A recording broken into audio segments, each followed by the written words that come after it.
Oke, itu kriterianya kurang lebih Pak Erik. Oke, yang menarik juga tadi kan disinggung soal Indonesia saat ini peringkat 146 ya Pak Erik ya. Nah, ada target nggak sih ke depannya untuk kemudian meningkatkan peringkat Indonesia? Ya kemarin habis Piala Asia mungkin turun di 142 kalau nggak salah. Ya saya maunya 100 besar. Oke. Ya, bahkan di blueprint dengan FIFA itu kita punya target di 2045 atau 2038 saya lupa, itu kalau bisa masuk 50 besar. Nah kalau kita lihat juga 50 besar itu masih jauh. Ya kita lihat Jepang itu ranking 1 Asia atau di FIFA itu ranking 19. Lalu kita lihat juga ada Iran, ya, ada Australia, ada Irak. Jadi kita sendiri untuk menjadi 8 besar Asia itu apakah target 50 cukup? Tidak. Dan gini, kadang-kadang kita ini juga dilema masa lalu. Oh kita pernah.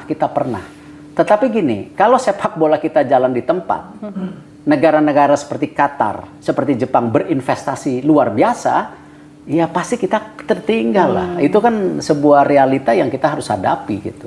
Dan keseriusan daripada pembangunan manajemen di sepak bola Indonesia harus ada gitu. Dan kita mohon maaf dengan segala situasi yang ada, kita masih dipersepsikan kan sepak bola Indonesia korup. Manajemen kita belum siap gitu. Nah ini yang saya mau memastikan persepsi itu salah. Ya kita mau bangun ke arah sepak bola yang bisa bersih dan berprestasi gitu. Oke, dari tadi sudah disinggung soal blueprint Pak Erik. Mungkin bisa dijabarkan lebih detail lagi mengenai blueprint PSSI ke depannya seperti apa? FIFA percaya. FIFA sudah memberikan dana FIFA Forward untuk training center kita di IKN. FIFA sudah membuka kantor di Indonesia. Saya rasa jarang. Nah, jadi sekarang pemerintah, saya sudah duduk dengan Pak Jokowi kemarin, dan Pak Jokowi komit bahwa nanti Indonesia, pemerintah akan siapkan funding buat PSSI untuk 5-7 tahun ke depan. Tetapi dia juga meminta 50-50. Misalnya kita perlukan dana 500 miliar. Bisa nggak PSSI raise atau mendapatkan pendanaan 250 miliar dari private sector? Saya bilang sanggup Pak. Nah artinya apa? Kita tidak 100% bergantung di pemerintah, ya, tetapi ini 50-50. Dan Pak Jokowi mau. Jadi itu yang saya yakin, makanya kalau memang pemerintah serius, tidak mungkin saya sendiri atau PSSI sendiri. Kalau pemerintah serius membangun sepak bola Indonesia, saya yakin hasilnya bagus.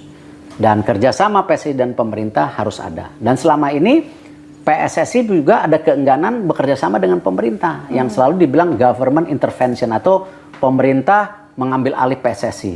Nah, ini saya rasa tidak mungkin sepak bola kita bisa maju ya kalau tidak tanpa bantuan pemerintah. Jadi saya terima kasih Pak Jokowi percaya, Pak Jokowi mau bangun sepak bola Indonesia. Dan inilah yang saya harapkan juga ada independen dari kami PSSI juga mendapatkan pendanaan sendiri. Jadi tidak 100% digantung pemerintah. Karena situasi dari masing-masing negara berbeda. Amerika itu lebih banyak private sector. Jepang 70-30. 70% private sector, 30%. China, Vietnam itu 100% pemerintah. Jadi ya kita harus mengambil. Jadi tidak mungkin kalau tidak ada dukungan pemerintah kita bisa jalan gitu. Pak, mungkin kita sekarang berbicara lebih detail mengenai target perhelatan dunia di Indonesia, seperti halnya Piala Dunia umur U17. Seperti apa Pak Erik?